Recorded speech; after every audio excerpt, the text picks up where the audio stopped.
Hi, crafty friends. It's Natasha of Polite Creations joining you today on the Scrapbook and Cards Today YouTube channel. I am so excited to share with you all a fun project filled with ink blending and texture. To begin, I am grabbing the Spellbinders birthday balloons die set as well as the birthday dinosaur. I also will be using the Labels 59 nested dies. To add texture, I am using the Optical Arches embossing folder from Spellbinders. My sentiment comes from the Curved Everyday Sentiments hot foil and die set, which is also from Spellbinders. I grabbed some white hammermill cardstock and chamomile spellbinders cardstock, and those are the two that I will use mainly for this card. I am adding the dies from the birthday dinosaur to the chamomile cardstock, and I will die cut out the body as well as the eye details and the spine and feet details 5 times from this cardstock. My card only uses 4 of the dinosaurs, but I always cut an extra just in case I need it. Grabbing the largest and second largest dies from this labels set, I am going to create a frame. And once I've created that frame, I am then going to only die cut the largest of those 2 dies to create the backer for the frame. And my 8, which is one of those number balloons, is also being die cut from the white cardstock. Once everything is die cut out, you should end up with a desk full of die cuts that look something like this. I did go ahead and hot foil my sentiments, and I cut those out and foil those multiple times, so now I will have a stash of those. I just did that off camera, but I used regular Spellbinders gold foil and the same hammermill cardstock that I am using to foil these sentiments. Grabbing the solid label that I die cut, I want to go ahead and emboss this using this embossing folder. So I add a bit of water and I run that through my die cut machine. I'm just misting it lightly so I get a great impression, because this is not a 3D embossing folder. It is just a regular embossing folder. When I remove it, it looks like this, and hopefully you can see that detailing. So I'm just setting it to the side so it can dry. Now it is time to ink blend. So I have my Distress Oxides and Squeezed Lemonade, Mustard Seed, Picked Raspberry, and Saltwater Taffy. I'm using my gel plate to keep these die cuts in place. I am going to show you how I ink blend one of these dinosaurs, and then you will just repeat these steps for the remaining 4 dinosaurs. I am using skinnier ink blending brushes, and I begin with the Squeeze Lemonade, adding that along the top portion of the back and along the tail as well as the top of the head. I'm primarily hitting the embossed areas on this dinosaur from the die. I don't want to cover the entire thing in this squeezed lemonade because I want there to be some variation in color, and I want the original chamomile to peek through. Next, I'm grabbing the mustard seed and adding that on the upper layers or areas of the squeezed lemonade that I laid down. Basically, I'm making the mustard seed be in the areas that are embossed, and it just makes the embossed areas more pronounced, like the little scales that are on the back of the dinosaurs. Next, I'm going to grab my picked raspberry, and less is more with this. So I'm going to use the picked raspberry on the bottom of the dinosaur, concentrating that along the feet and the bottom of the stomach. And then I'm going to blend up. My hand is in the way, so you can't quite see what I'm doing, but I'm just working in small circular motions and blending up using only the ink that I have already dabbed on my dinosaur. I tried to go back in with the yellow squeezed lemonade, and I'm just kind of blending that more to create an orange area. And then along the back of the neck, I'm still adding whatever was remaining on my blending brush. I go back and forth a bit, just trying to make sure that I have clear blending and separation of colors, if that makes sense. I want my colors to look melted together. And to make the orange a little bit more pronounced, I am using that saltwater taffy distress oxide and concentrating that more along the area that is pink or picked raspberry, and then I'm blending up. Hopefully this all makes sense, but I'm just trying to create a seamless ombre look with the color definition there. And as you can see, the original chamomile peeks out along the neck and mouth of the dinosaur. So if you're wondering why did you die cut out of chamomile cardstock if you're only going to ink blend on it, I use that to have a base for my dinosaur, and that serves as my lightest color when I am dealing with shadows and highlights on the dinosaur. I use mustard seed on the additional feet of the dinosaur, and I use picked raspberry for the little spikes that go along the back of the dinosaur. Initially, I did not realize that the additional 2 feet needed to be pink because that is how I made the ombre of my dinosaur body look.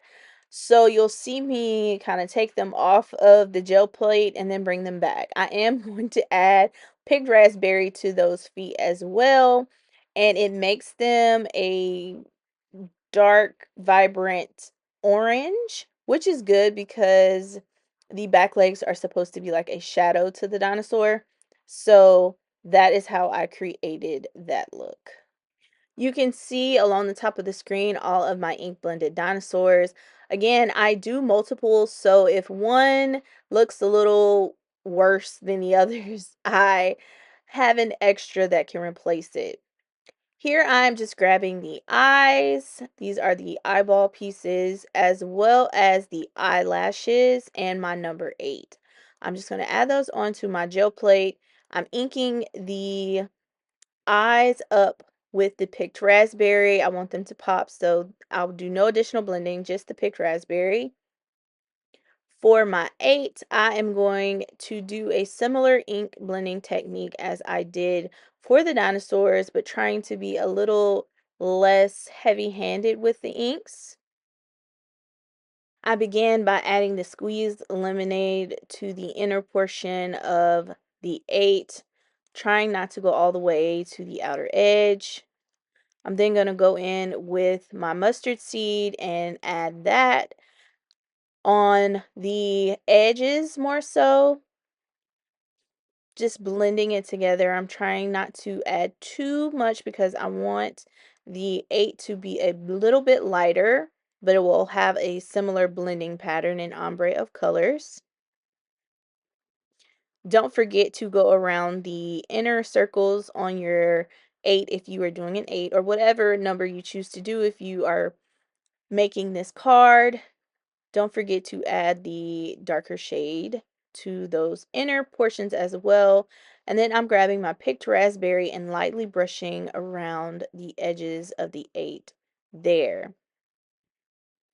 Once I've added that, I grab one of my yellow blending brushes and I'm just trying to make the blend or ombre look more seamless. And I will say this 8 gave me a hard time because I wanted the edges to pop a little bit more, and no matter how much picked raspberry I added, it still looked too orange for me. So I think if I were to do this over again, I would do the edges first just to make sure that there is no yellow ink underneath that would cause the picked raspberry to turn orange as soon as I blend it. For the eyelashes, I just took some VersaFine ink and I used that to make the eyelashes dark and pop. I initially did one where I tried black soot distress oxide and it still looked too gray for me. So I just chose to use some VersaFine ink, or you can use any black pigment ink. Now I'm moving on to the whites of the eyes. The dye creates the little circles, and I am using a white paint pen to make these a bright white. I do have a Jelly Roll pen, but when you scribble a Jelly Roll pen too much, you get those tracks from where you scribbled. So I am choosing to use a white acrylic water-based pen. I'm doing this because not only do I want the eye to pop, but I don't want any of the yellow of the paper to peek out. You could also use a white piece of paper and just glue it to the back of the dinosaur, but I like this circle and how it sits in the circle that was die cut out for the eye, and it has a little bit of an embossing on it that it looks nice. So I didn't want to add any additional white paper to the back of the dinosaur. Now that everything is die cut out and ink blended, it is time to assemble. So I grab all of my pieces for my dinosaurs and I glue on the legs and the spine. Before I attached the legs, I had to make sure that I knew what I was doing. So that's why I had that packaging out. And when you are attaching the legs, please make sure that you are attaching the wider end of the legs and not the skinnier end of the legs. You don't want them to look weird. Once all those are complete, I move on to creating my background. Taking the label that I embossed, I lay out my dinosaurs and get an idea of where I want things to be. I did end up with a three-legged dinosaur, so I decided to use that as my first sacrifice for this card. I knew that one of the legs was not going to show, so I just used the head and cut behind that so the three legs could be used and a different angle. I do periodically use the frame as a guide and making sure that all of the areas of the dinosaurs that I want to be on my label are there. And once I'm satisfied with it, I glue everything down and trim off the excess. I don't like things to go to waste, so I'm using bits that were cut off, the excess bits, and I am adding those to some of the gaps or the white space that I want to fill. Not all of these will show, so I don't have to be perfect because the frame will cover up more of the edge, but I want there to be color in some of those white spaces, so that's what I am adding. As a reminder, I did only use 4 dinosaurs, although I ink blended 5. I did go ahead and pop in the eyes and add on the eyelashes. I only used, I think, 3 of those. That bottom eye that's sitting there, it's going to be covered up by the frame. I grabbed my scrapbook adhesive foam squares as well as my scrapbook.com foam strips. I add strips to the back of my frame and I add that over the top of my panel. Before I add my number 8 to the center, I decide to add the highlighting in those debossed areas on the 8. Instead of using a Jelly Roll pen, I'm using an acrylic marker because it goes over all of the ink that's blended on my paper better. So that is a tip for you. If you're having a problem with your Jelly Roll rolling smoothly over your cardstock, especially if it's ink blended, get a white paint pen and it will work so much better. So I pop that up and then I grab a sentiment. I have these 3 here. One is birthday wishes, the other is have a sweet day, and then we have that third one, which is best day ever. And I choose have a sweet day because these little dinosaurs are super sweet. So I just use foam on the ends of those and pop them up over my 8. To add more of a sparkle to this card, I grab my glue and some clear iridescent sequins that I have from a Hero Art sequins mix, and I just add those in various places. To complete my card, I add some highlights to my dinosaurs and pop the entire thing up onto an A2 sized panel of azalea cardstock from Hero Arts. I hope you have enjoyed my video today and have taken away some tips and techniques that will help you in your crafting. Thank you again for joining me, Natasha of Polite Creations, on the Scrapbook and Cards Today YouTube channel. Have a great day.